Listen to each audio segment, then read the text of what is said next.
you want to do a quick introduction just to Urmila? So you probably haven't met her before, but she's been coming to Ireland, I don't know, for maybe 10, 15 years, and she always has these incredible courses that she gives, and we've been great beneficiaries of all of this for so many times.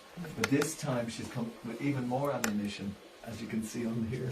It's called Career Dharma, and it is an amazing book. I've only read some of it so far, but it is very much to do with all of us, how it affects how we practice Krishna consciousness, and a very difficult topic, you might say, Varnashram, because none of us have been able to really understand it very well. But just by reading several chapters of this book, I've actually personally learned so much more than on all that time, practically. But so we're very, very happy to have her here. And our other book, Krishna Meditation, we only brought 10 copies, and they were just snapped up last night within minutes. So we're going to try to get more of those, Krishna Meditation, and I didn't have time to even look at the back of it, but I know it's about seeing Krishna everywhere in everything. But so these books are available here today, and also we'll be getting that in the future. So, and if you get them here today, I will sign it for you. Yeah. I was staying with this devotee business person in London, and he said, "I want your signature because someday it's going to be worth millions." I doubt that. I think you want to sit there for this. So we're going to need for people to sit. It's a small space. So this can be the purpose of this time, to bring the members closer to each other. Hare Krishna, nice to see you. I know you're from Portugal. Yes. This is Lochan from Portugal. You have room for another person on the couch there? Oh, we have a camera. No problem. We can sit here. It's fine. Let's cover. You are going there? Would you like to sit on the couch, maybe? Yeah, You have a long flight and everything. Yeah. Did you just fly from Portugal? Yeah. From London. Well,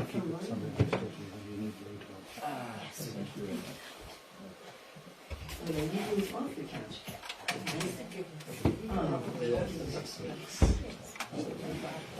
Can you all see the wall here? Yeah.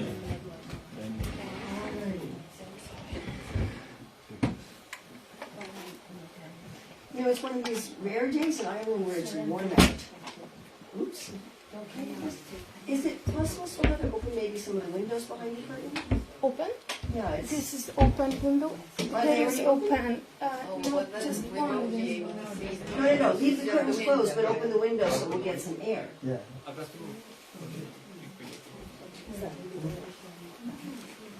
If it's possible, yeah, and whatever windows we can open behind the curtains. Let's open them.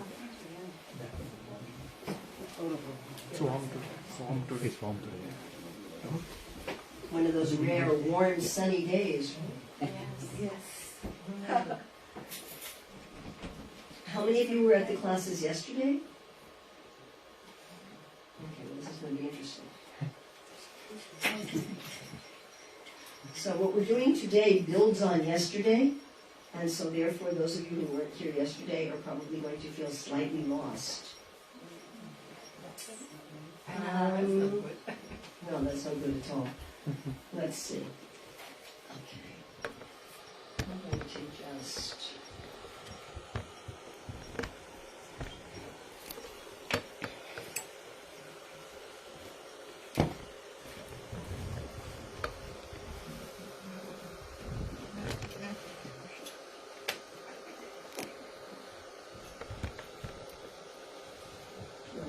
really quick.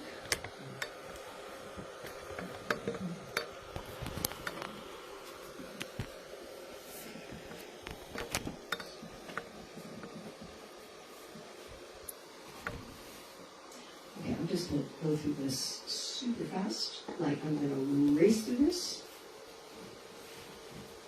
This is the first thing we did yesterday, so I'm just going to race through this at top speed.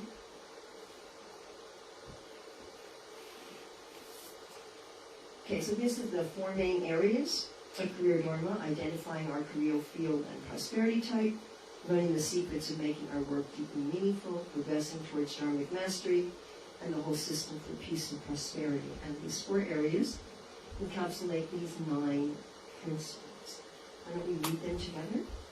Connecting our nature with our livelihood, advancing through life while nourishing our nature, extending our prosperity to others, ethical and meaningful work of value, delight in cherishing our prosperity and field of work, having celebrations of the sacred in our life and work, above the shades of ego, maintaining societal balance, cooperation between fields and competition within the fields, and all-inclusive sustainable prosperity. So you probably noticed in our Hare Krishna movement that there was this topic that Srila Prabhupada wrote about and talked about and wanted us to do, and nobody can figure out what in the world it is. And that is? Yes. So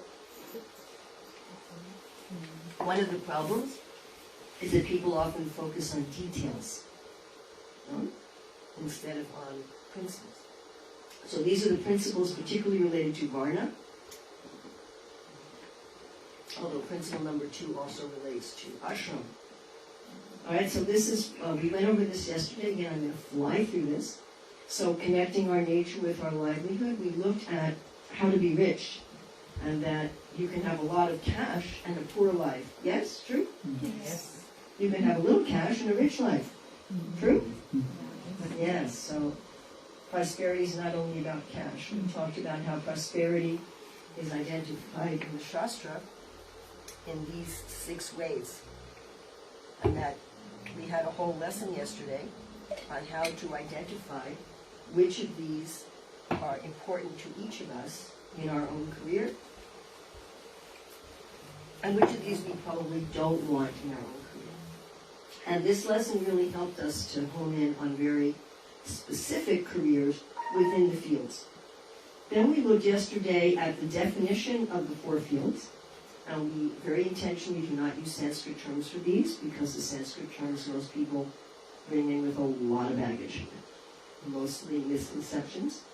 Yeah, these 4 fields, whereas with the 6 types of ways to be rich, most of us have 2 or 3 or maybe 4 ways that are important to us. With the fields, we only have 1, because the Dharma of these fields is mutually exclusive. If you were in 2 fields, you'd be in a war with your own self. We looked at the field of artistry, which provides all the beauty and support and functionality of society. We looked at the field of ideas, that provides the wisdom and guidance for society through speech, through mathematics, and sometimes through arts. We looked at the field of resources, that provides all the resources for society. It provides all the raw materials for food, clothing, medicine, construction, and so forth. That has expansive wealth. We looked at the field of government, that provides peace, justice, morals, ethics, care, and the rule of law, not only politically, but in terms of NGOs and even landlords. Then we talked about how on a personal level, if we work in the wrong field, then our work is then, we're pretending to be somebody else, and as Krishna says, our work becomes a vehicle of fear. And we talked about how the bad effects on us, when we do someone else's work, we're exhausted. We do our own work, we're enlivened. We do someone else's work, our mind is our enemy. We do our own work, it's easy to make our mind our friend. When we do someone else's work, we get very attached to the results. When we do our own work, we can easily offer Krishna results. And then principle 2, which we're about to study in depth right now, is how to recognize what is our nature in the 4 fields. That often we just look at the expertise of the fields instead of the propensity for the fields. And because our nature cannot be repressed, it's something that can be noticed by our guides, our teachers, our gurus, our parents, and then we nourish these throughout the stages of our life. That when we're students, we learn how to do the craft, information, and values of our career. When we're in the middle of life, I'm sorry, I have a really bad cold. When we're in the middle of life, we work in our career, we get to middle age, we retire, we guide others, and at the end of life, we have nothing to do with career, we prepare for death. Then to go beyond there, satisfaction and purpose, that whatever wealth we get, we give in charity. Krishna says charity should be done even by the great souls. We have several chapters in the book to whom to give in charity, how to give in charity. And we can give in charity not only cash, but according to the kinds of wealth that we enjoy in our work. We can also share that with others. If I'm getting knowledge in my work, I can share my knowledge with others. If I'm getting freedom in my work, I can share that with others. Then we talked a lot about ethical and meaningful work and value, and we'll be going into part of this also today in our second class, that our work should be honest, it should be actually meeting people's needs, and not causing any harm.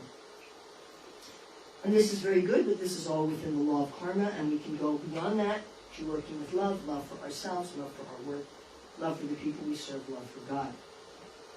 And then we talked briefly about how doing ethical, meaningful, honest work of value also means to be in our right place. In our second class today, we'll go into that in depth. What happens when people with the mentality of government work in resources, or people with the mentality of resources work in government, or government and ideas, when people cross fields, and ideas and resources, government and artistry, we'll be going into this in depth today, ideas and artistry, and resources and artistry, so I can discuss that now. Cherishing our prosperity type in our field of work, that whatever work we do should take care of where we're getting our wealth. We're always getting our wealth from nature, which is the life of God. And we should take care of that, just like you don't cut off the head of the goose that lays the golden egg, you don't cut off the tree that's giving you fruit. You make sure in your work you're taking care of your physical health, your mental health. Make sure you're taking care of the physical, mental health of the people that you work with, that you're taking care of the environment. And in our book we have a whole chapter about how to cherish the prosperity types that we are getting from our work. If we're getting Aishwarya, how to cherish that.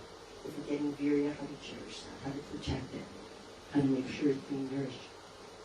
Then to cherish our field, whichever field we're working on, to cherish the elements of our field. And again, we have a whole chapter in the book on this. And a lot of the problems in the world are coming from people being in the wrong field, or people being in the right field and not cherishing it, not having the Dharma of that field. And then celebrations of the sacred, or yajna. And Krishna talks about this extensively in chapter 3 of the Bhagavad Gita, in chapter 3:16. He says, Evam Pravaritam Chakram. There is, Prabhupada says, this moving wheel, this moving chakra. He'll talk about paying our electric bill to the sun. You know, we're getting so much from nature, we should give back to nature, give back to God. To take time out of our work, and in whatever bona fide religion one is in, to have some ceremonies of connection with the Lord. At least once a week, if possible every day. And ideally, this yajna starts to pervade our work so that every moment of what we're doing becomes yajna, as Krishna explains in Bhagavad Gita 4:24. Then acting above the shades of ego. So, we have Mr. Thomas and Mr. Roger and Mr. Sattva, which damage our consciousness. And Thomas, when we're covered by the shade of Thomas, which is like a dark curtain over a window, then we're polluting and fouling the river of life. When we're covered by Rajas, which is like a sheer curtain over a window, we're trying to push and force life. When we're covered by Sattva, which is like a clear window, we're going with the flow, we're flowing with life. And when we're above the shades, which is like being outside, then our life is full of play and frolic. These shades act like the dark side of our work, that we may try to pull energy from these shades in order to do our work. We looked at giving charity in the shades and above the shades. We looked at working in the shades and how to work above the shades, as described nicely by Krishna in Bhagavad Gita 3:30. Then we looked at societal principles. So far those were individual principles. And these are the two principles for society in general: to have a balance with cooperation between the fields and competition within the fields. So the different fields cooperate, just like the different systems of the body cooperate with each other. The different fields also have checks and balances with each other to keep each other honest, because we cannot rely entirely on people cherishing their own field. Again, there's whole chapters on each of these in the book. And competition within the fields, healthy competition, like having lots of fashion or jewelry stores together, not predatory competition, that leads in artistry to invention and masterpieces, in resources to higher quality resources, better means of transporting them and sharing them. You think of competition within government, different political parties, different types of government. Competition between ideas leads to better medical care, purity and revitalization of philosophy and religion, and then all-inclusive sustainable prosperity. So modern economists have intentionally separated the natural world from economic theories, and they propounded theories of unlimited economic growth. Therefore, on a finite planet, to try to get unlimited economic growth, they have tried to force the land to produce more with chemicals, force the animals to produce more with various chemicals, to try to force production. Actually, Marnie Kashiku did this too. So we could have like strawberries in January, forcing people to work beyond their limits, to unhealthy situations. So our final principle is to have all-inclusive, sustainable prosperity. Okay, so that's just a recap.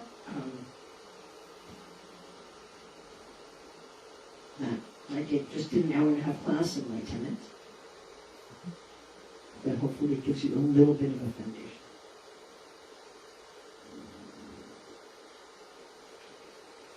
Okay.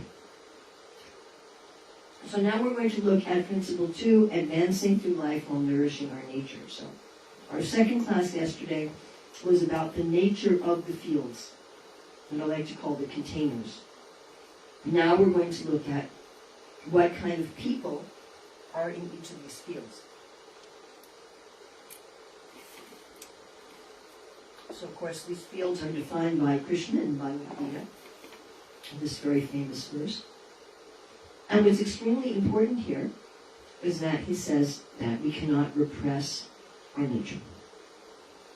It's a point he makes directly here, but throughout the Bhagavad Gita. You can't not do your nature. It's going to come out. You're either going to use it well or you're going to use it poorly. Now, those of you who were here yesterday, you noticed that I gave you a stylized version of the inside of this logo. This is the logo that Srila Bhaktisiddhanta Saraswati designed for the Gaudiya Math, which Srila Prabhupada also has on our gates of the Mayapur temple. And you see he has the 6 prosperity types in the middle. So as far as what the fields produce for others, this is the main prosperity types that are produced by the field for society, not necessarily for the workers in those fields. Okay, you can be a worker in artistry and not be getting any shri from your work at all, but you're producing that for society. All right, so as I mentioned in the overview, when we look at what field am I in, we often try to look at the expertise of that field.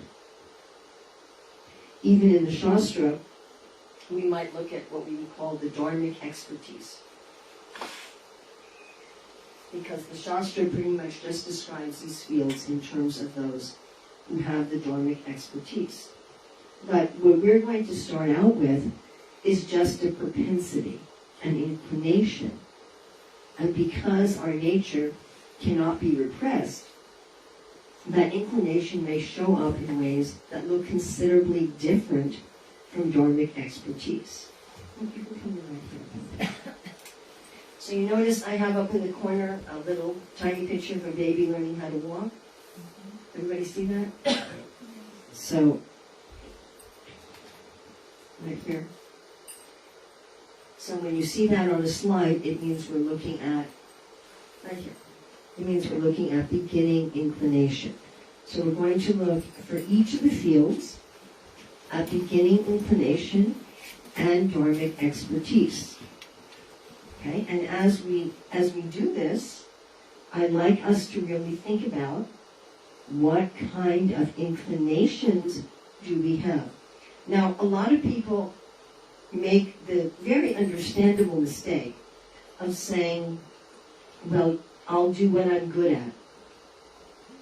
Now, we can be good at the craft of a lot of things that don't really go with our Dharma. We can be good at the craft of a lot of things that don't go with our Dharma.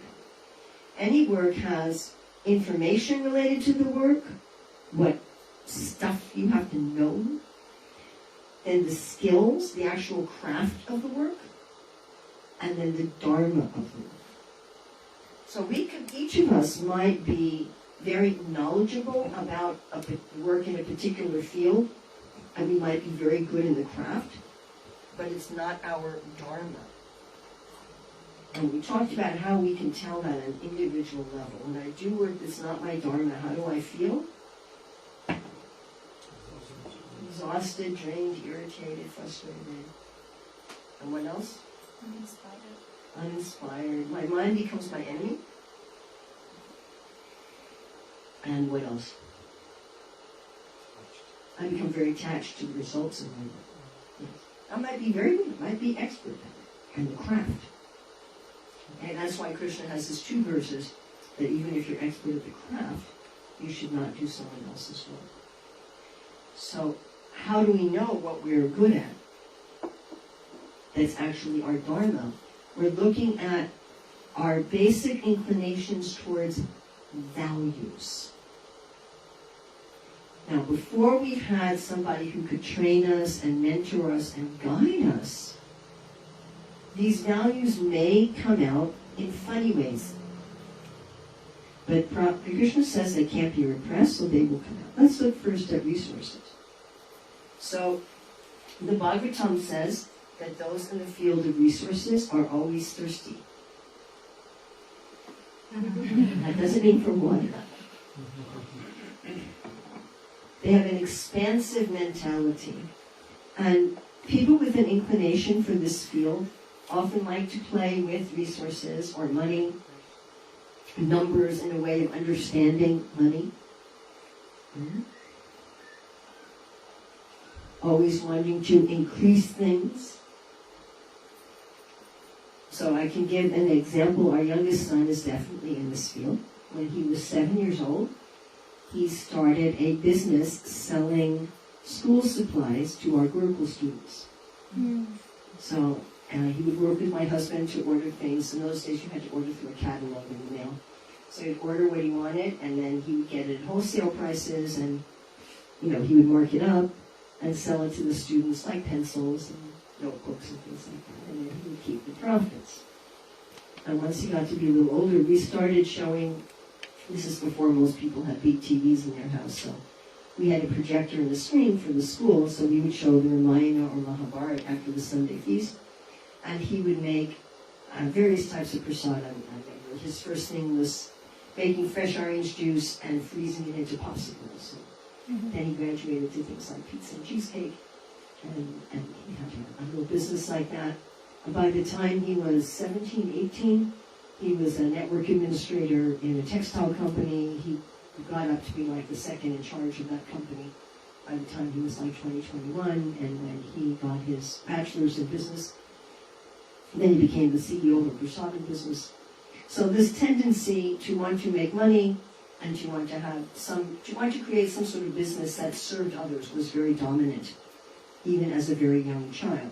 Now, a lot of children do some little businesses to earn money here and there, because for children, money means power and freedom. But with him, it was a real ongoing thing.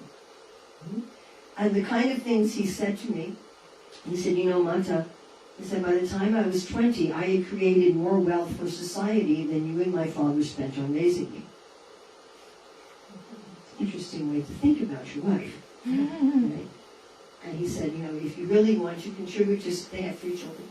He said, if you really want to contribute to society, you will raise children who will generate more wealth than you have spent on them, so that by the time they're 20, 25, they actually created wealth for society. So that's kind of the inclination, the beginning inclination of people in this field. Right, now looking at the Dharmic expertise.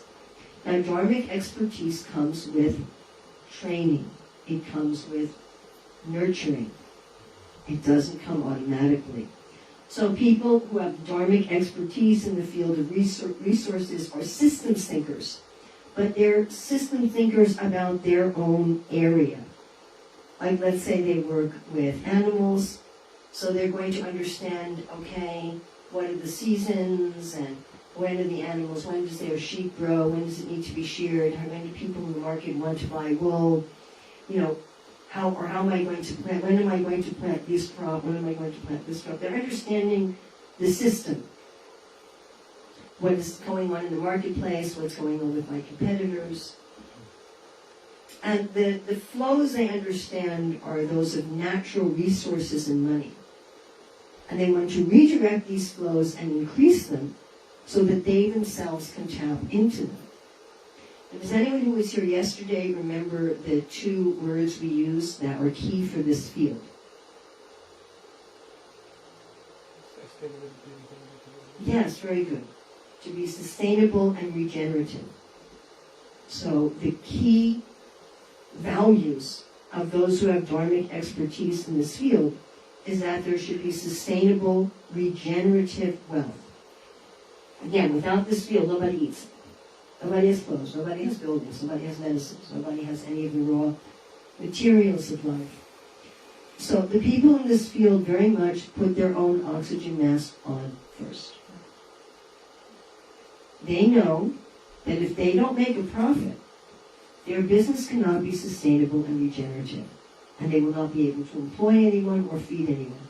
Remember, we talked about yesterday how the people in this field are the main employers in society, they're the main taxpayers in society, they're the main givers of charity, they're the main patrons of the arts.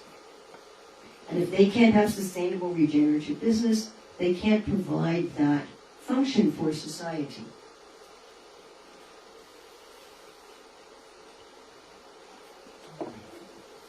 Now, we're not just talking about ecological sustainability. We're talking about even if you have a business that has nothing to do with the land, to make sure that your business is going to be able to go on and continue to provide the goods and services, to continue. You can't see anything over there. Can you sit someplace where you can see? To continue to be able to, again, employ people, and you can't see anything over there. Why don't you see? To continue to be able to provide wealth for your customer base, and you're going to die in that coat in here. It will be warm for you. You're just going to fall asleep.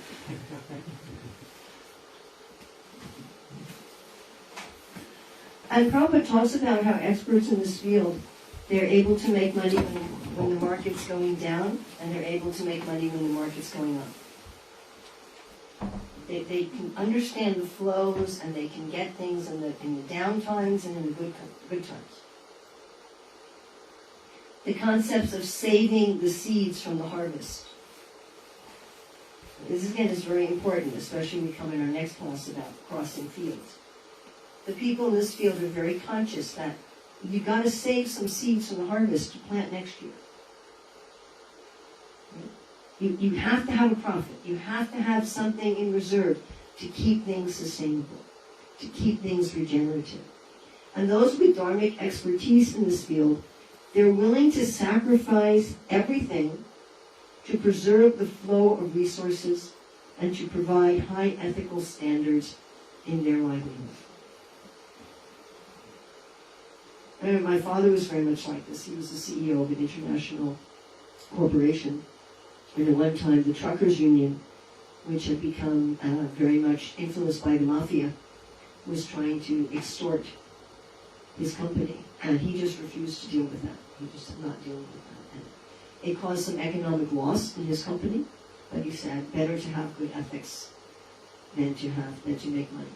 So this is one of the things we have in our Krishna meditation book, where Krishna says, of causes for victory, I am morality.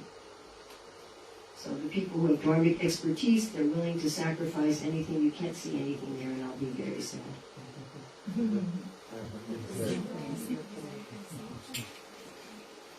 I'll cry.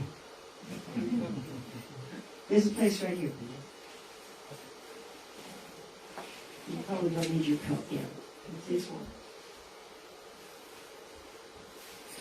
All right.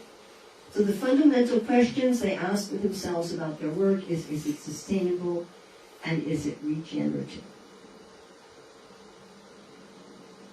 Okay, so I'm sure as we've gone through this, some of you will think, yes, that's the kind of propensities that I have, or I know people with that kind of propensity, with that kind of inclination. Okay, let's look at the field of artistry.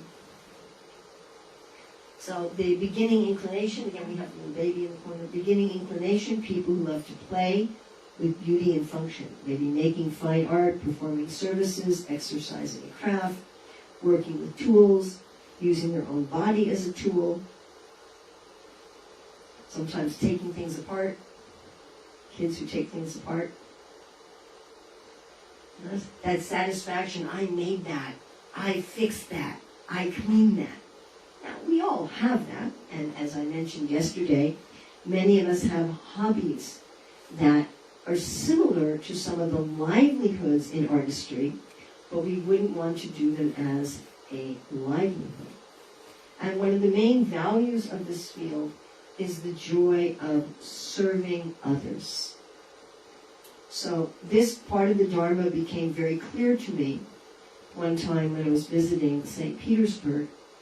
The home had, 15 original oil paintings of this artist, Urmila Mataji, Russian artist who lives in Vrindavan. And I have many of her pictures as electronic files, and I've seen prints of her pictures, but boy, those originals, my goodness. She uses so much texture in her painting. So, Krishna's pearls were all like dots of paint.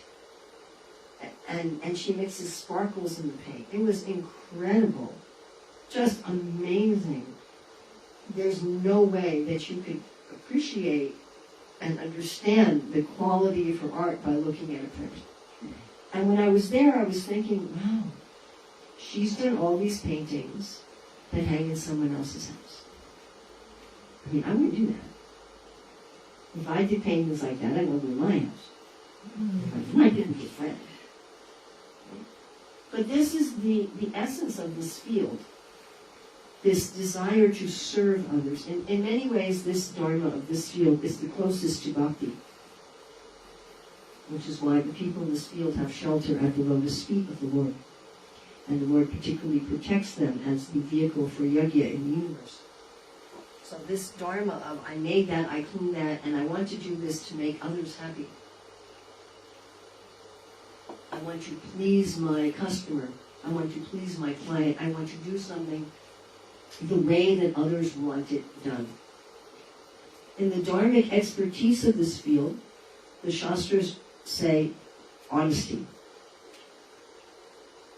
If you're going to hire a plumber, one of the main things you're looking for is honesty. Now, do we expect full honesty of people in the field of resources? No. In fact, Srila Prabhupada writes that lying is compulsory in the field of resources. Can you imagine going into a shop and they tell you their profit margin? It would never happen. Prabhupada said they'll say, oh, for you I'm making it. This is a big sale. We're losing money on these items. Do you believe that? No. Their advertisements. The best toothpaste in the world. I once saw this thing about how in New York every other coffee shop had a sign, the best coffee in the world. All it takes is one person saying this is the best coffee in the world, and then they can legitimately put up that sign.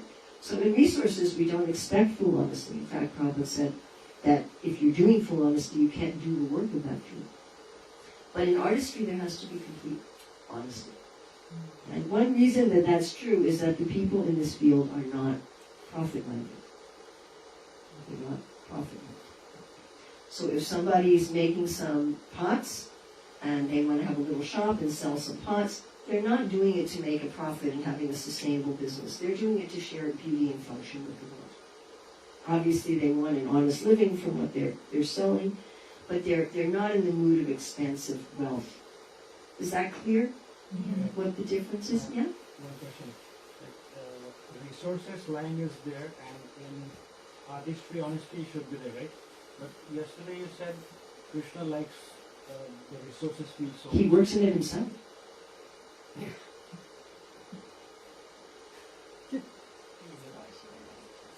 Please try to understand the Dharma of these fields is contradictory. What's Dharma in one field is adharma in another field. That's why you can't be in two fields. The Dharma of one field is adharma in another field. In our second class, we'll go into what happens when you cross fields. Yeah, that's for yourself personally. But what we'll do in our second class today is what harm do you do society when you go in the wrong fields? If you have this natural simplicity and honesty of artistry as your dharma and you work in resources, you're going to mess up resources majorly. There will no longer be sustainable regenerative wealth for society. So it looks very beautiful here in this field, but it becomes ugly in another field. The other field where a line is compulsory, Prabhupada says in the same purport, is which? Resources and government. Government. You can't tell the truth. You have to be a diplomat. Huh? Otherwise there's going to be a war. Yeah? You don't want straightforward, absolutely truthful people working in the field of government. That's a catastrophe. Am I right? Mm-hmm. Yeah? Which was not a Vedic king. Would be an expert diplomat. The Dharma of each field is different.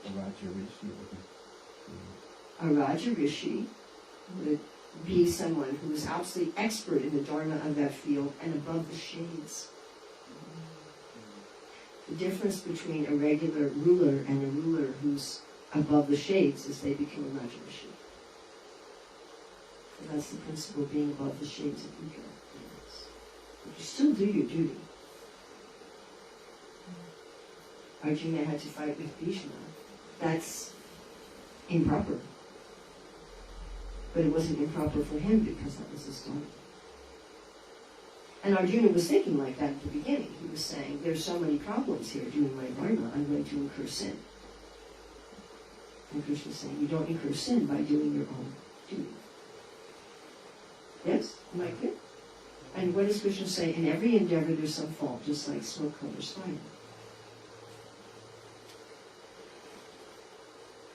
Is that okay? Yeah.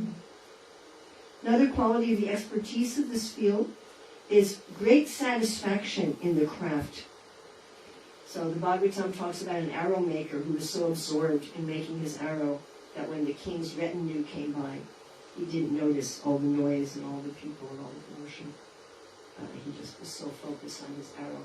And I think this is one reason why when we want to relax and do a hobby, we may do craft-type things. Because of that full absorption. So the love of one's craft, giving a needed service, the dignity of a job well done, the kind of natural humility. And people in this field tend to be satisfied with, a decent place to live, and decent food to eat. If they have a happy family, and they can do their craft, and they earn a living that's commensurate with what they're producing. This is a field where people are not ambitious. And I'm sure you've noticed that sometimes people in the field of resources get a hold of some talented person in artistry and try to use them to make a profit. Does that work out well for the artistry people? No. You see, when people who are naturally in artistry get into expansive profit making, usually under the influence of so many resources, it usually damages them. Right? A very natural simplicity and satisfaction. Their joy is from service. In artistry, engineers are also part of all engineers are in artistry. But they are ambitious as well. Well, then maybe the people working as engineers are in the wrong field. Or they're being unduly influenced by those in resources to act improperly. So either they're not in that field, they're working in that field because their parents told them they had to work in that field and all their friends were working in that field, and so they were pressured into it and they just thought this is what I have to do. But actually they belong in another field. in which case they're messing up the field totally, they're polluting it, or they're naturally in that field and someone is exploiting it. That's not the natural mentality of someone in this field. So aren't like the people in artistry have to serve other three fields? So like are they, when they're serving the field of resources, so They might be. how does that So work? if for example, you know, there are secretaries for schools and secretaries in government and secretaries in businesses. So there are people in the field of artistry who assist in the other three fields, but some people in artistry just work in artistry. And like if they're Some people doing just- the art, Just make pots. They just do pottery. And they sell them. And so they're indirectly helping everyone, but they're not. Or I gave the example of the man in Govardhan town that his whole business is a piece of cardboard and a little box of tools, and he comes out every day. I don't know what he does in rainy season, but he comes out every day, puts out his little piece of cardboard, and he fixes sandals, flip-flops, for like 10 rupees each. So he's indirectly serving everybody, but he's not directly helping in one of the other three fields. yeah. But like when they help in like, so like let's say some pot maker is making pots and then somebody in resources is selling those pots for like tons of profit, so then both benefit, no? Well, so then you're talking about, so someone in resources is running a company and employs pot makers. So if you're an employee in someone else's company, yes. So how does the exploitation thing work? Like, Well, that's different than somebody pushing you to be a business person and pushing you to be ambitious. Yes, Can I come at this point? yes. In my work, I found that when I was doing certain operations, the equipment that I had in the hospital was not satisfactory. So I designed 14 instruments, and an engineer friend of mine, he produced it, and another friend of mine, another surgeon, he paid for it. So I spent 100,000 euro in that. I used 90% of the instruments of my own in the hospital. I only used 10% of the instruments of the hospital because I found the easy way of doing things. And the instrument that provided it was not easy, was difficult. In that way, my friend and I, we shared it, and but he paid for it. I designed it, he paid for it, and we gave it to the engineer. And so wherever we went, he'd borrow, he'd take it, and if I was using that day, I'll take it. And it cost me 100,000 euro to do that, but I got the satisfaction of doing what I wanted to do. I found that the instruments that I had in the hospital were not satisfactory at all. Okay, we're here looking at the mood of service. We're looking at the mood of service and not being interested in profit. Someone in the field of resources would not do that, what he did. Do you follow? Yes. Okay? So you're really exemplifying this is the Dharma of this field, that having this mood of service and having the satisfaction of your craft, and you want to be paid fairly for your craft. Just like we have this HVAC man who installed a heater for Tulsi Devi in North Carolina. And so he asked me, who should I bill for this? You were the temple. And I said, well, you should bill me because I've been collecting donations from the congregation. And he said, oh, well, then I'll give a donation too. He said, I'll give $100 toward this. So, because he's in the field of artistry. If he was in the field of resources, he could not have done that. That would have been his mentality. Okay. So these people are willing to sacrifice, and this is actually what you're just talking about. These people are willing to sacrifice by resisting pressure for artificially increased profits or expediency that would interfere with the integrity and the quality of your work. Exactly what you just said. Yes? I'm going to sacrifice my time, my money, whatever, to make sure that there's integrity and quality of my work, even if someone's pushing for profit or expediency. Just to finish up, when I retired, I donated all those instruments worth 100,000 euros to the hospitals in India. Wow. And so my that is the friend principle and- of what? My friend and I took it. What principle is that? Charity. okay. That is the principle of charity, which everyone in all fields should do. So my friend and I took it in our bag. If they stopped us, they would have confiscated it. But they didn't stop us. And Krishna was helping us there. And I left with a friend of mine who distributed to different hospitals, mainly charity hospitals, Thank you. the whole lot. Well, I'm sure Krishna's very pleased. Thank you. So the main questions people ask about their work in this field is it supportive and is it beautiful? And you can try going to people in this field, like I'll go to people like sweeping the floor in an airport and I'll say, thank you for making the world more beautiful. And they just, shh. And it's just like the sun came up in their face. Okay. All right. Any more comments on this field? So if people are doing business, but it's still with an attitude to serve, will they again? Well, everybody's serving. But in artistry, they're trying to please the customer. Like you're designing a picture that the customer wants. You're building the house that the customer wants. Now, in resources, you may do that to some extent, but you much more have an idea what people need. And you're much more independent in that regard. I mean, everybody wants to serve Prabhu, that's not going to work. Maybe you can see me.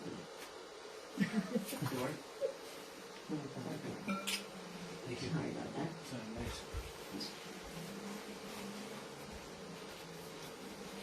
We'll feed you less at the end.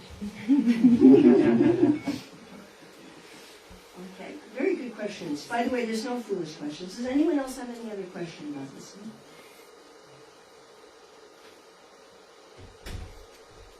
Okay, let's go to the field of ideas. So honesty is the only value of that. And service. And service. Honesty and the mood of service. I mean, again, everyone has some mood in their serving others, but particularly pleasing the client or customer, making what the client or customer wants.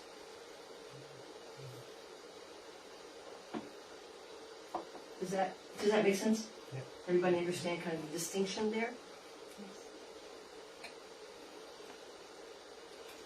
I mean, people who are expert in resources, they're going to look at prevailing societal trends and try to see what people are interested in. But do they also try to influence societal trends? Yes. Oh, yes. Makes perfect sense. Yeah. Okay, going on to the field of ideas. So, again, we're looking at beginning propensity. People who love to play with language or mathematics in order to find patterns, ideas, relationship systems, people who like to research, people who like to study, sometimes people who like to do a lot of introspection and worship and meditation, the insatiably curious about what is the nature of reality, what's real, what's true, often good at breaking ideas down into smaller components and reassembling them. Though the dharmic expertise of this field is listed in the Bhagavad Gita as peacefulness, self-control, austerity, purity, tolerance, honesty, knowledge, and wisdom, and religiousness. And the Bhagavad Purana adds satisfaction, simple straightforwardness, devotion to God, and mercy. Now, what's the difference of the simple straightforwardness of ideas and the honesty of artistry?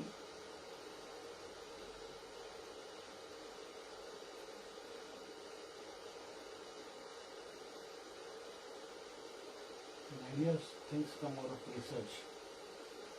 Okay.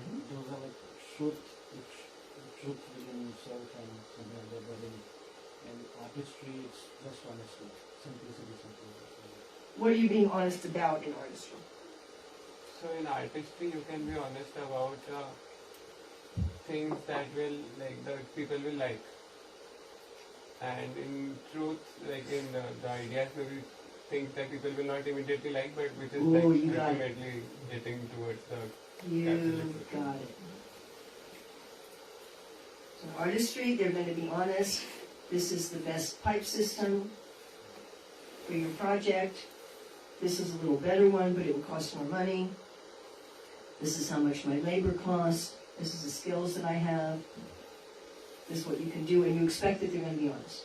You're depending on them to be honest. Yes. ideas are going to be honest. This is the truth. You may like it, you may don't like it. Too bad. So in artistry, it's like this. I'm trying to make you happy, and this is the truth about my services and my. Do you follow the difference? Mm-hmm. Yes. So these are both fields where honesty is paramount, but it's a different kind of honesty. So these people may be dedicated to assisting others mentally and emotionally by trying to understand life and how things work. They may be dedicated to understanding themselves or to seeking higher states of clarity, insight, and awareness. They may take pleasure in helping other people physically through medicine and teaching various physical skills for full holistic health. Again, they like to this is the dharmic expertise, they like to collect knowledge, understand it, use it, and share it. Sometimes they live in their heads without much concern for their own body and with little awareness of the world around them. Scientists and religionists are in this group, so there's often a strong interest in finding the essence of reality. Now, some people in this field focus on minutiae, like the literary elements in poetry or the eating habits of bears, and others give attention to the whole system and interrelationships. Now, like people in government and resources, these are system thinkers. However, in government and resources, they're trying to understand systems so they can control them. In ideas, they're trying to understand systems so they can guide others. And the main motives of these people are balance, harmony, peace, and equilibrium. They kind of feel that they're above the fray of life, the going on in life. You know, something like some commentator who's watching a game and commenting on it without playing it. So that's sort of the mood of the people in this field. They're detached observers that are not so much affected by what's going on in life. And you know, they're not ambitious people. So they may be happy to have a small garden, but they wouldn't want to run an agribusiness. Now, both artistry and ideas people are naturally satisfied.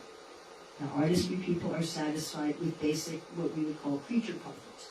So if they have a comfortable home, if they have a loving partner, they have good food to eat, they can develop their craft, they're making an honest livelihood, they're satisfied. People in ideas are satisfied if they have a rich mental and emotional life. And they might not even notice the externals of their life. So both of the people in each of these fields tend to be very naturally satisfied, not expansive, but for different reasons and in different ways, which is extremely important when we look at crossing fields. So the people in this field are willing to sacrifice everything for the sake of truth. Willing to sacrifice everything for the sake of objective truth. Think of journalists who, go to jail rather than reveal their sources. And the main questions they have about their work is it true and is it wise? So any questions about the field of ethics?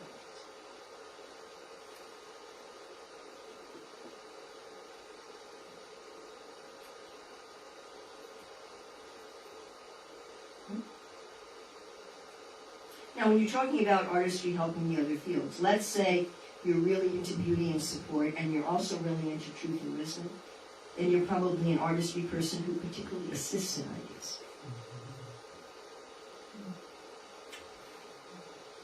But you might take the vision of the philosophers and turn it into a video.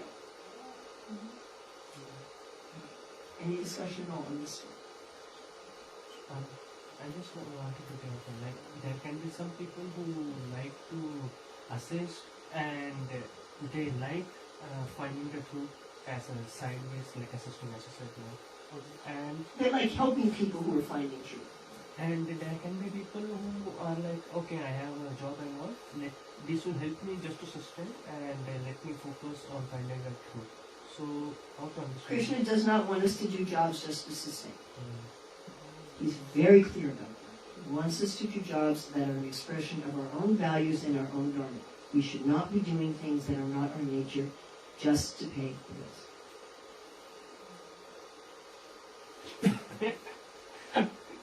That is straightforward. I actually am incapable of being anything else but. I can be silent. I can be diplomatic for about 20 seconds. After that, I just sent you. Yes. Just to add to that, I'm 9 years retired from my profession. And retired also in the church. And up to 6 years ago, the patient will still ring me and say, "We're sorry, we left the job and so on." But yeah, of course, naturally, retired. But they'll ask me for information on the phone, and I direct them to wherever they want to go. No matter what the problem, even if it's a ENT or general surgery, or no matter what. I say, but go to a certain hospital and see certain surgery. I put them in the right course. Excellent. I up to 6 years ago, and then all of a sudden, calls. And he looks after all the devotees and all. We should have asked you to write one of the testimonies in our book. We have 9 testimonies in our book of devotees who exemplify the career Dharma principles in their own livelihood. So we have 1 commensal, and then we have 2 from each of the fields, one male, 1 female, each of the 4 fields. We should have asked. It would have been a good addition. Maybe what we should do is get more testimonies that we can put in our course, because we're working on a course. Okay, field of government. So here again, we're looking at the beginning inclinations. So these are people who are concerned about fairness and rules. They're really into what's fair. What are the rules? What's the law? What's ethics? Are people being taken care of? They often want to be heroes. They may fight easily over principles. They tend not to take insults very seriously. They tend to be kind of tough people. They can have sort of a take charge mentality. Okay. Goal-oriented, decisive, and determined. They may have some awareness of the flows in human society. Now, those who have expertise, they intuitively understand and grasp emerging trends and needs throughout the areas where they govern, whether it's the apartment complex they rent out, the community they control as a police officer, the area of government they administrate, the entire picture as a legislator, and sensing the system, they know how to move resources to increase the happiness and prosperity of the whole society. So they're still lovely. I'll tell you. I'm monitoring. So my grandson-in-law, my granddaughter's husband, he's in this field, and he works as a supervisor of security guards in a grocery store chain. He sometimes goes into the shops himself. And he's super aware of the flow of people in that store and what people are behaving in a way where they might be thieves. And it's funny, he was giving some classes on what he calls situational awareness. And it was just so interesting. It's just like, okay, well, this guy's going over there, and he looks like this, and people buying that stuff don't look like that. I said, that not in a grocery store. Now, people buying those kind of goods don't look like that. And so I had a feeling that he was trying to steal something, and to be aware of those sort of systems. And the Bhagavad Gita lists those with Dharmic expertise in this field: heroism, power, determination, resourcefulness, courage in battle, generosity, and leadership. And as we mentioned yesterday, there are leaders in all 4 fields. There are scientific leaders, there are religious leaders, there are business leaders, there are athletic leaders. Sometimes people think, because Prabhupada used the term administrator for this work, this field. So sometimes people think if you're a business administrator, you're in this field. No, then you're a leader then in resources. But these are the people who are the leaders for society. The Bhagavad Purana gives dynamic power, strength, determination, heroism, tolerance, generosity, great endeavor, steadiness, and high regard for the field of ideas. So the people in this field have a very particular quality that is basically only found in this field. So do any of you remember from yesterday the particular career that I said epitomizes this field? Firefighters. So Arjuna had a son named Abhimanyu. Manyu means danger. Abhi means toward. Abhimanyu means someone who runs toward danger. The building's on fire, the firefighters run into the building, everyone else runs out of the building. Right? Somebody has a gun in some deserted warehouse and everybody else is running out, the police officers run in. This mood is real. I mean, obviously anybody might stop and save a drowning person if they see somebody walking down, walking on the beach, they see someone drowning. But as far as people having this as a general propensity, it's really only found in this field. People being energized by crises. So we give an example in our book, of course it's fictional, but I think it's very relevant, of Sherlock Holmes. So there's a Sherlock Holmes story where Sherlock Holmes is investigating a crime, and this big muscle man enforcer comes to see him and says, I want to tell you that my boss says that if you keep investigating this crime, you're going to be sorry. And Sherlock Holmes looks at him and he says, I'm in a profession where danger is an attraction. He says, the more dangerous it is, the more interested. So that's the mood of this field. Now, of course, people who have dharmic expertise don't create crises. In fact, they do everything they can to prevent crises. Now, someone who doesn't have dharmic expertise in this field, someone who just has the inclination, they may be a crisis creator because they're energized by crisis, and if they don't have that already in their environment, they may create crises. But those with dharmic expertise know how to use diplomacy and communication and negotiation to avoid crises. But if the crises come, what does Krishna say? They're happy. Without seeking it, if it comes on its own, oh good, I get to be here. They inspire others, they command respect. There's kind of a charisma about them that draws others to trust them. People trust them to combat evil. Their overall nature is generally tolerant and generous. They will only use force and power when all other means fail. So that's the dharmic expertise. We can see the people who may have the beginning inclination for this field, but who haven't been trained in the Dharma, don't develop this tolerant and generous quality. So they collect money in tax revenue or rent, and they redistribute the majority of it for the benefit of their domain. They're not trying to make a profit. You follow? They're collecting and redistributing.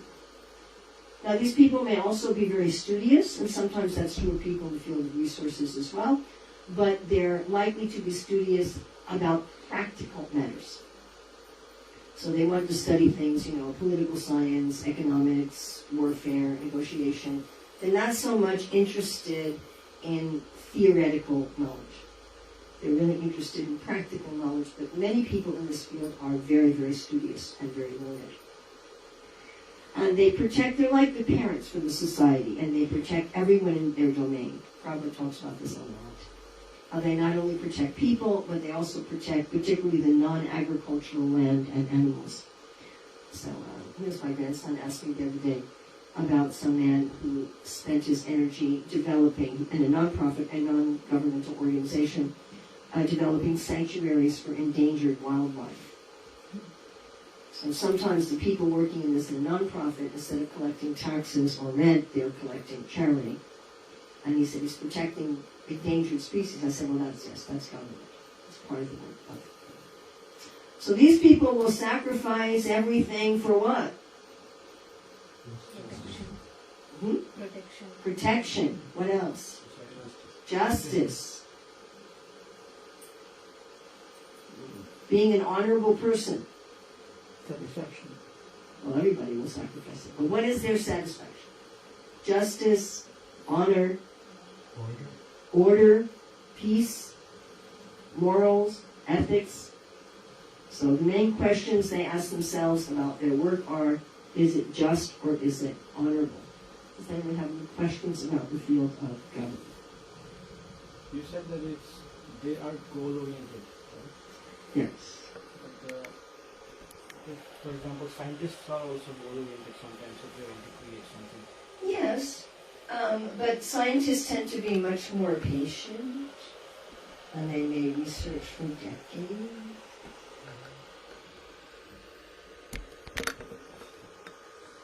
Scientists are equally into the process. In resources and government, they tend to be more focused on the goal. In artistry and ideas, they tend to be at least as much focused on the process.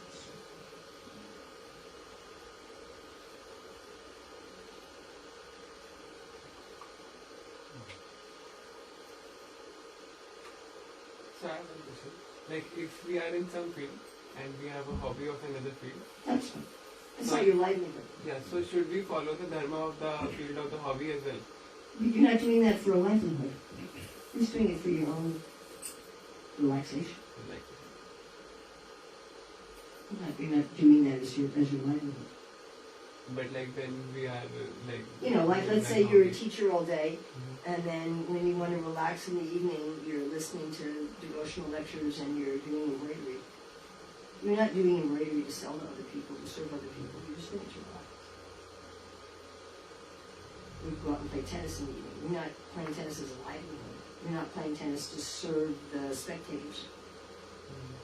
You're just playing tennis to get exercise and do something to help yourself.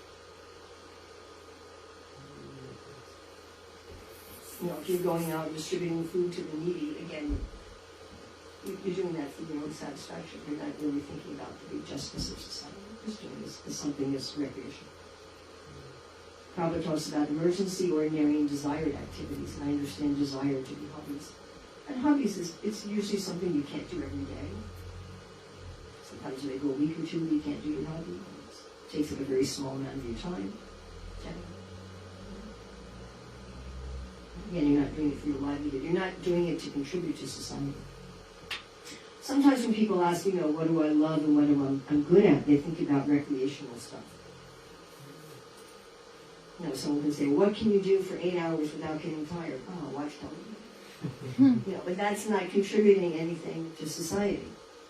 Except, I guess, you watch the commercials and decide to buy this stuff. You're not really contributing to society. Playing games or something.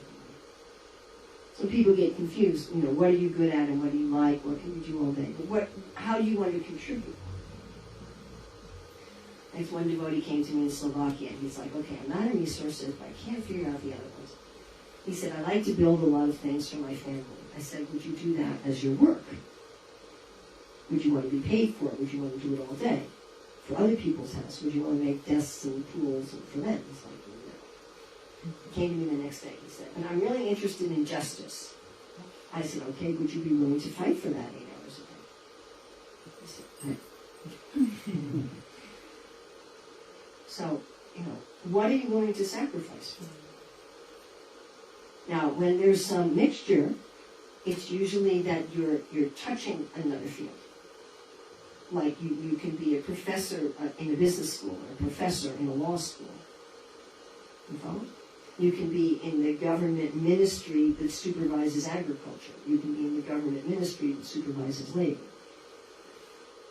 You can be an assistant in a law firm. You can be an assistant in a medical office. So when people think they're in two fields, it's generally because they're in one field, but they are particularly interested in assisting in another field. But hobbies are different. I mean, when I get stressed with my work and I need a break, then I like to bake something. They call it procrastinating.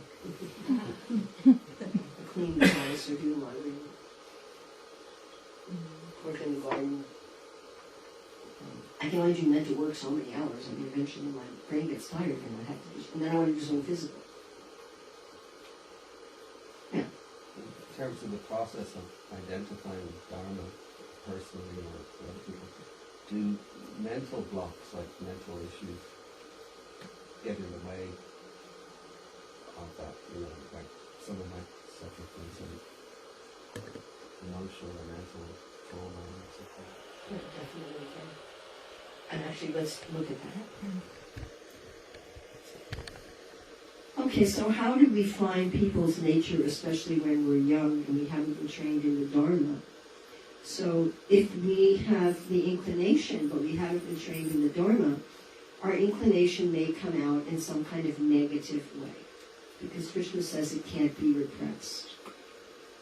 So there's a famous guy, he's on YouTube, And when he was a kid, he was always getting in trouble in school for doing this. He was always getting sent to the principal's office, staying after class. And finally, when he was 10, one of his teachers said, I want to see you after class. And what did his teacher give him? And he became very famous from it. There was one little girl, who couldn't sit still in school, always jumping out of her seat, running around the classroom. And the teachers and the principal and the counselor, they had a meeting with the parents. I think your child has some mental problems. I think she needs to be medicated, or this and that. My teacher said, look, Tracy. So they put the girl in the room, and they left her alone there and turned on some music. And the girl got up and started to dance. He said, she doesn't have a problem, she's just a dancer. So not only did she become a very famous dancer, but she became one of the lead choreographers for a number of Broadway musicals. John Audubon, who drew all the pictures of birds, one of the most famous people to categorize different kinds of birds. He got in trouble when he was in school. What do you think he was doing? He was drawing, and he was observing them how? He was looking out the window. Yes, exactly. John, pay attention. Stop looking out the window. So I know one devotee kid, when he was little, his parents, his siblings were always saying to him, mind your own business. Mind your own business. Mind your own business. He could never focus on what he was supposed to do. He was always telling everyone else what to do and making sure that everybody followed all the household rules and trying to manage everything. And then when he was about 18, he went on Interviewing the Strongest Polish tour, and he was the second in charge of the tour, and they said he was one of the best leaders that they ever had. When I taught this at our Gurukul in North Carolina, one of the kids came up to me and said, I'm always getting in trouble for thinking. And I talked to his mother. I said, is that true? She said, yeah. She said, I'll say to him, what are you doing? Do something practical. I'm thinking. What are you just doing thinking? It happened to us, so I'm the chairperson of the Shastric Advisory Council. And we had a meeting in Italy to work on hermeneutics. I mean, it was expensive. Everybody's tickets and visas, and it was a big deal. So we had one day where we decided how we were going to divide up the work. And everyone had 2 days to work on their thing. We were going to come back together. So we come back together after 2 days, go around the room, and we go to one of the members. So what did you do in the last 2 days? I was thinking, he said. And my first reaction was, okay, I was wondering. But actually he ended up making one of the best contributions to the project. So what do you think I got in trouble for? Starting when I was 3 years old and I went to preschool. Well, I've always gotten in trouble for telling the truth, but particularly when I was 3 in school. Asking questions. I've also gotten a lot of trouble for asking questions. It was one of the main reasons I joined the Hare Krishna movement. I was asking questions of my religious leaders and then yelling at me. But no, not when I was 3. Bossy. Who was I? Well, not really. Teaching others. Who was I teaching? I was teaching the teachers. Oh. I was teaching the teachers. So the teachers told my parents, your child is a problem. She's not playing with the other students. She's always coming to us and telling us, you should be doing this with her, and you should be doing this with him. And why is he doing that? And, what happened was, my whole childhood, I was told that teaching others was something bad in myself. This is talking about trauma. There was something bad in myself that I needed to repress.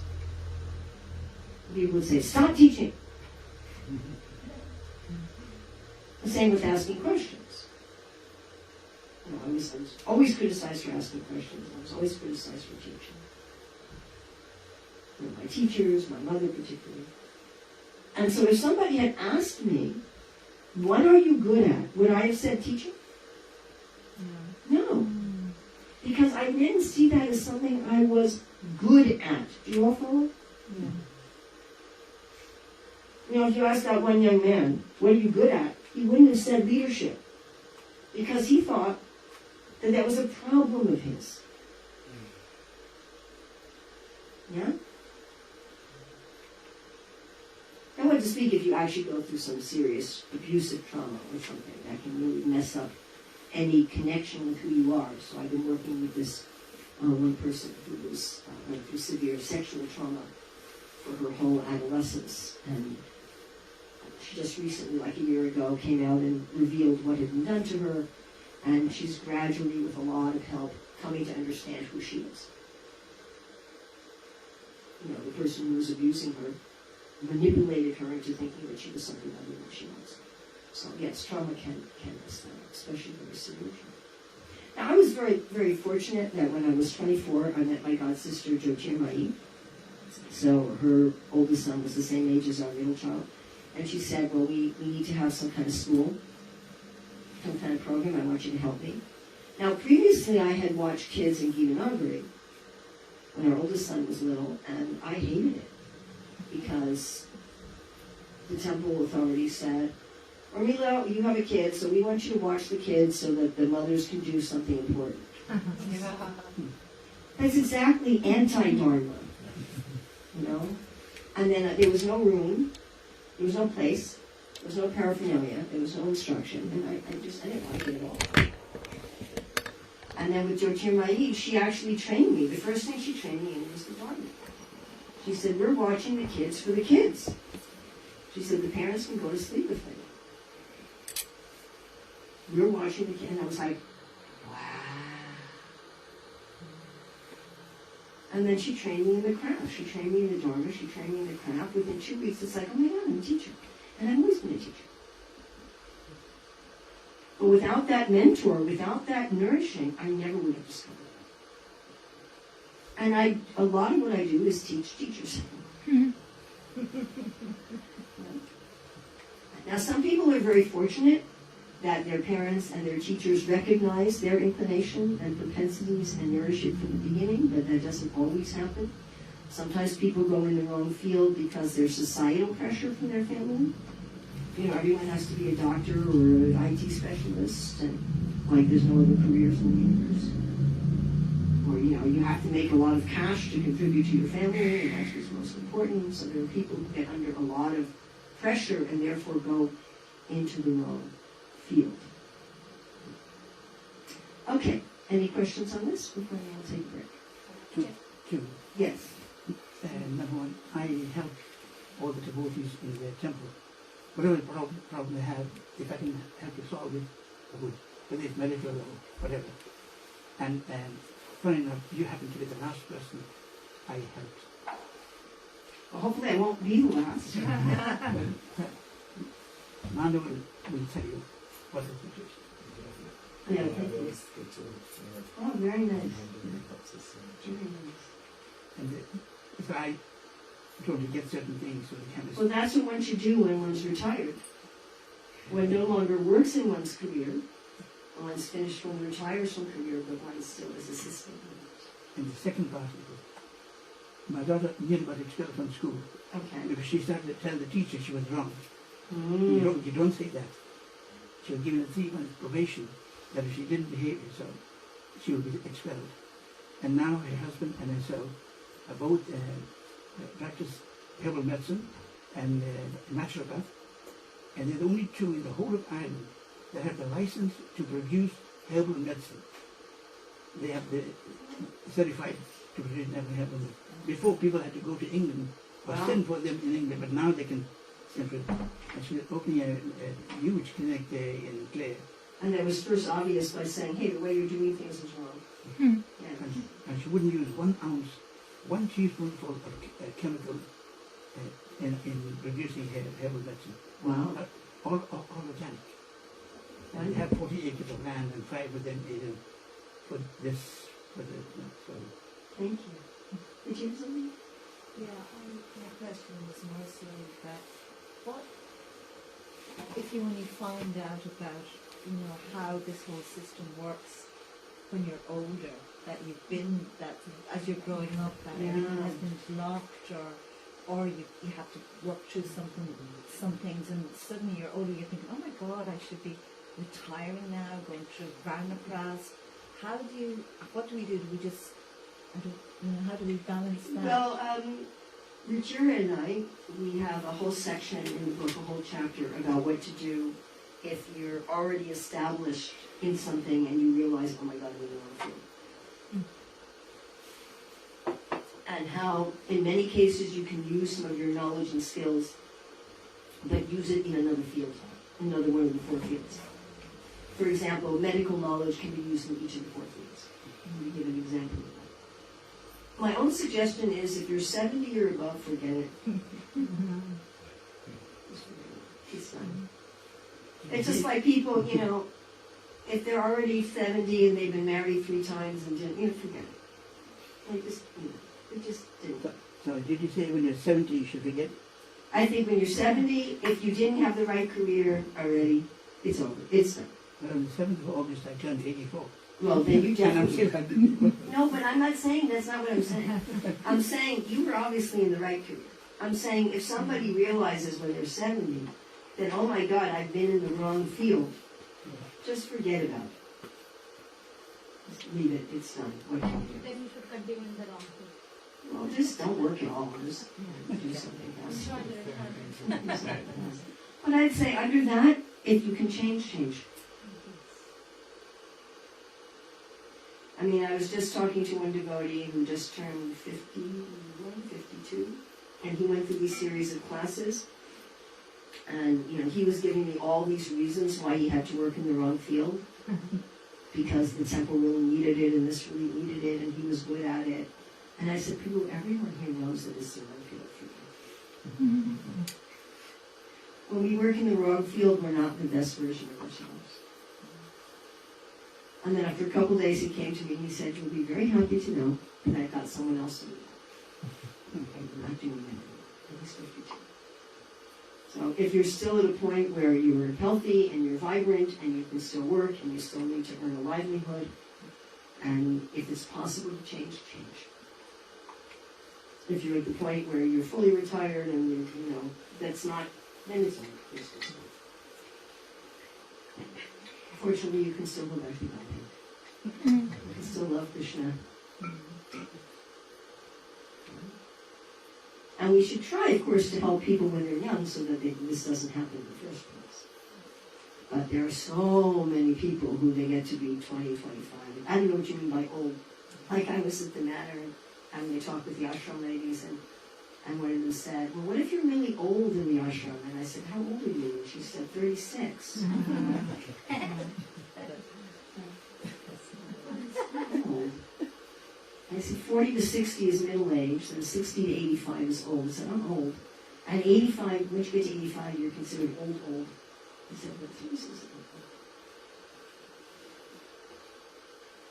Yes. If you are good at what you do and you were to win the lottery and continue to work in what you have the same job, does that mean that you're working in the correct fields? And you win the lottery? Yeah, if you won the lottery. If you won, why are you playing the lottery? I'm just hypothetical. Okay. If you won the lottery and were to continue... In other words, if money was no object. Yeah. And you were to continue with your job. In the wrong field. No. In the You're right good. field. You're good at it, and you like it. You Good at it and like it is not the whole criteria. It also has to be your driver. Yeah, but you're good at it. You like it, and money's not an object. Like you don't have to work, but you choose to work in it. Does that mean that you're in the right field and the right army? So just doing hobbies, like if you're... Not necessarily, because it's not just what you're good at and you like, it's what is your nature, what are your values. Now it is true, I think you're bringing up a very important point, that one way you can tell your values is what do you do without being asked and without being paid. What are the things you just do? Like I just teach people. And it's difficult for me not to teach people. I'll be like, I'm not going to teach this person. They really could use this, but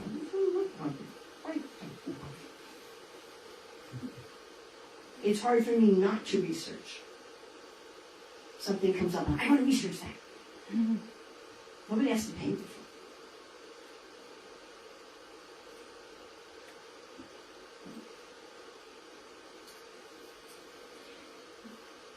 But Krishna wants us to connect our Dharma with our way of living. And it's interesting what you say about that. So he didn't win the lottery because he didn't play the lottery, but I was telling you how my son is in the field of resources. So he was the CEO of a prasadam business, and when the owner sold it, unfortunately, to non-devotees, so my son had part ownership, and he said to me, Mata, I've got enough money from the sale of the business that if we bought a home in a place with a low cost of living, he said I can now retire at 30. And I thought, great. And he's like, so we intentionally bought an expensive house and an expensive car, so I have to keep working. And I was like, oh. Okay. And then he was working for another company, and then he started his own business, and he said, Mata, now that I have my own business, in 3 days a week I earn more money, and I was working for the other business 5 days a week. I said, great, you can just work 3 days a week and do something else with the other 2 days. He's like, I said, no, I'm going to work 5 days a week and make even more money. So, yeah, it's what we do without being asked and without being. I mean, if you think about people who are born into wealth and who don't literally have to work. So, most of them will end up doing something. Now, sometimes they'll do it as charity, like, my mother didn't need to earn a livelihood. My father was earning enough to maintain her, so she did need to do something for cash. But she ran international religious charities. She was a leader in religion and charity. And of course she was getting some of the other 6 types of wealth from her work, for sure. Is it right to rely only on the astrological charts to define what is the Dharma? Astrological chart. Oh, astrological chart. So what I like to say is I believe in astrology, but I don't believe in very many astrologers. And many astrologers will just look at what's called the moon's nakshatra, the puja system. They'll look at one part of your chart and say, oh, you're this. Please, I'm begging you, don't listen to me.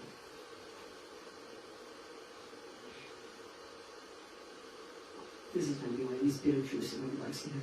So I think there's a tendency to want to figure this out in an easy way. I'm just going to pay an astrologer, they'll just tell me. Or I'll just fill out some multiple choice exam and a computer will score it and the computer will just say this is what you are. This really needs to be done with introspection and consulting with others. Now, good astrologers, if you can find a good astrologer, which is rare, that can be part of the picture. People ask about personality tests. So, an example that I like to give for that is one of my devotee friends, as part of his new book he was writing, was giving people personality tests. And he asked for everyone in that congregation, would you please do this to help me with my research? So fine. So I did the test, and he met with each of us. And when he met with me, he said, you cannot not lead. Now, what that helped me to realize and accept is that I need Aishwarya in my work. And I actually need to have some position of leadership and organization. And someone asked me in Spain, how can you have Aishwarya in the field of ideas? I said, well, I'm the chairperson of the Shastra Advisory Council. I lead a group of 18 scholars. And coordinate 18 scholars to write conjoined papers. How many papers have 18 authors? Very few. Very few. Our last one is like 173 pages, 18 authors. And I coordinate that. Can you imagine what that is? We call that herding cats. You familiar? Mm-hmm. So cats are solitary creatures. They're not herd animals. So we try to herd cats. So scholars generally are very independent. But that personality test couldn't tell me what field I was in. It told me something about my prosperity. It told me about one aspect of my prosperity type. It didn't tell me about the other aspects of my prosperity type. It didn't tell me what I feel. So you can use those as some of the tools in your toolbox. And Richard and I talked about at length whether we could could create what's called an instrument, which would be some sort of a survey form. But the problem is that these things have to be accurate and valid. In other words, they have to measure what they're purported to measure, and they have to be able to measure that with a variety of people and a variety of cultures. And probably you've all heard about how many tests are accused of being culturally biased, yes? So to develop an accurate and valid instrument for measuring these things would take years of expensive research. Now what we have in the back of the book is we have tests to identify the prosperity types, tests to identify the fields so you gain more knowledge of it, and then we have a self-evaluation exercise to help people understand. Now I find that a lot of people there's a lot of people that just go through my overview class and then, oh, okay, I got it. And there's a lot of people that go through these, especially this next class, the beginning of feelings, and go, okay, I got it. And then I've had other people who say, can I talk to you about this? And my experience is it's taking me between 30 minutes to 2 hours. It's just asking them the right questions. I'm not sure if I'm missing that as well. How do you do this? How do you do this? So it's not a long process, but it needs some introspection. Now, if you could go back hundreds of years when astrologers were awesome, that would be something else. Talking about astrology. I don't know if I want to talk about astrology. No, I don't think I want to talk about astrology. astrology. There are two devotees of Prabhupada who were initiated in 1969, Patita Pavna and his wife, Uttara Devi Dasi. They are astrologers. They have 80 years of experience between them. They live halfway up a mountain in Bulgaria. I don't very well. Yeah, okay, thank you. I'm going to repeat what I just said. And I repeat what I just said. I I really don't want to discuss it. I have faith in astrology. I don't have faith in most astrologers. So we need one case. I really don't. Okay. I really don't. I've had a lot of experience. I did deal with one person who was a palm reader who was incredible. But that's an exception. So there are some exceptional people, but in general, I would say don't bank your life on the readings of one astrologer. Yeah? Okay, question. Would it be reasonable to say that the inclinations of an early childhood, are a good indicator of the Dharma? The research shows that one's Dharma is discernible by age 13. And in many cases, it's discernible before that, but definitely by age 13. So not necessarily before age 13, but by age 13 it is discernible. That's what the empirical research shows, which is very much in line with the Vedic standard. All right, I want us to take a little break. All right, and then we're going to go on to our whoa class. What happens when you're in the wrong field? All right. It was doing this work that really gave Ruchira and I faith that, wow, Krishna knows what he's doing. And how these score feels. Okay, let's come back in about 10 minutes, at 5 after 5. All right?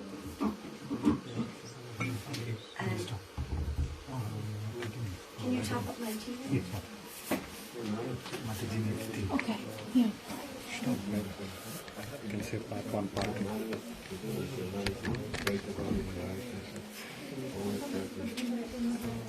2.